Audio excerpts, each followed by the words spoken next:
think that's fair to say. Bruce Beresford with Crimes of the Heart, a Valentine motif is all the way through the film. I never thought of that before you said it. Somebody thought of it, and I think it's apt. What do you think? Is it a Valentine in some respects? Oh, it is. I mean, everything in the film is about the heart.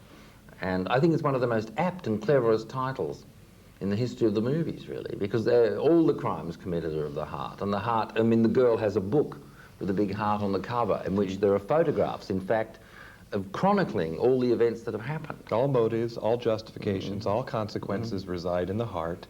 In the heart. And at the end of the film, you know, the whole movie goes into the heart. You know, the book closes, encompassing the whole thing. I thought it was a nice motif.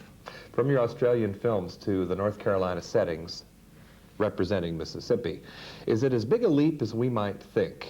Now, just locations now. No, it isn't. I think you're getting confused by just the distance. And it's not really. It's you're dealing with emotions and all this sort of thing, which are pretty much the same everywhere. It's not really much of a leap. One of those things that is the same everywhere, and in your films are extremely vulnerable characters. Two contrasts, like in Getting of Wisdom and this. You've seen Getting of I've seen all of your films. I've seen, I think, everything. I'm a big fan of yours. Yeah. We have an art theater in Kansas City, and a lot of those films have come around, including Don's Party. Yeah. Now, very vulnerable characters all the way through. Do you like this sort of a character to play off of, be they male or female? I've certainly never consciously gone for those sort of characters. I guess maybe the sort of vulnerability you're talking about just provides me with conflict, you know, among the characters. And that, I think, is really what drama consists of, conflict.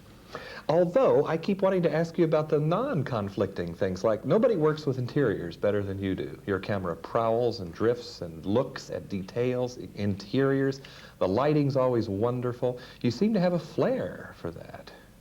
Well, Where's that come from? If I do, and I'm glad you say it, it's just unconscious, I guess. I was never aware of that. It's typical of the fact that a lot of commentators come after the filmmaker, after his films, and start reading and analyzing and probing. Well, it is funny that sometimes people say to me, always in your films there's a so-and-so.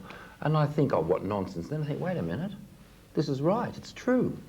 And it is true, I know, that what you've said, no one else has ever actually said that to me before, but about the characters. But I do tend to pick things with characters who are vulnerable and susceptible to all kinds of problems, and it's true, I don't know. While we're dealing with extremes, let's pick two films that everybody knows. One, Breaker Morant, Crimes of the Heart, upcoming.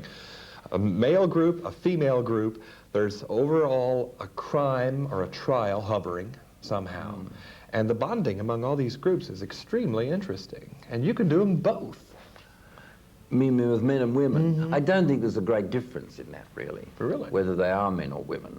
I don't think it matters that much. I mean, there's no real difference in directing, say, a cast of men or a cast of women, because you'll find that the nuances that you're asking each of them to do, they do with equal facility. I don't think it makes a lot of difference. Why did you leave Australia? Well, I haven't really left Australia. I mean, I've worked abroad a lot. I made a film in Australia last year, and I'm probably going to make one in Australia next year. And in fact, I live in England.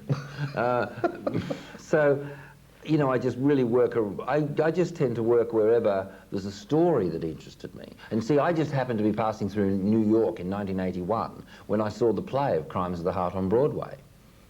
And it hit me with tremendous force.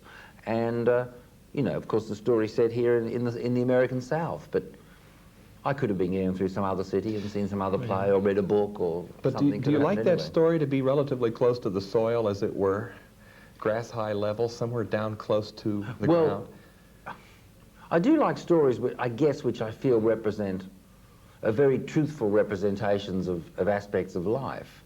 And I did think that Crimes of the Heart was amazingly well written. I mean, Beth Henley, I think, is a great playwright, a great writer, and with a tremendous perception, a unique perception. I think one of the things that distinguishes really outstanding writers is that they live in the same world as the rest of us, but they see it differently. And that she does have this unique way of looking at things. Do both of you relish the scene where so much laughter comes out of the predicament of Granddaddy? Oh, I love that scene. Oh, boy. Yeah. And it goes on for a while. That's pretty daring. Yeah. The girls were good, actually, doing that, because it's very hard to laugh in films. Laughter scenes and scenes of drunkenness, I think, are the hardest to do, because, you know, the laughter has to appear spontaneous. completely spontaneous. Very, very hard to do. To Mississippi crimes, to Boer wars, Bruce Beresford. Thank you very much. You can do it all. Talking about crimes of the heart, and from New York City for KCTV5, I'm John Tibbetts.